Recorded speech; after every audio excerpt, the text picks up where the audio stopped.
នោះមកស្ទឹងអង្រឹងធ្លាប់យោចាងឆ្លងស្រមោលក្រោមខែភ្លឺថ្លារនោះកំដីស្បត់ខ្វាយសញ្ចាអាថ្មងស្នេហាលូត្រាសង្ស័យ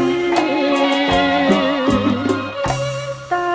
កម្មពីអ្វីនាងមកប្រឡាយឲ្យខ្ញុំខ្លោចផ្សាជីវិតអាប់អួរព្រោះរឿងស្នេហា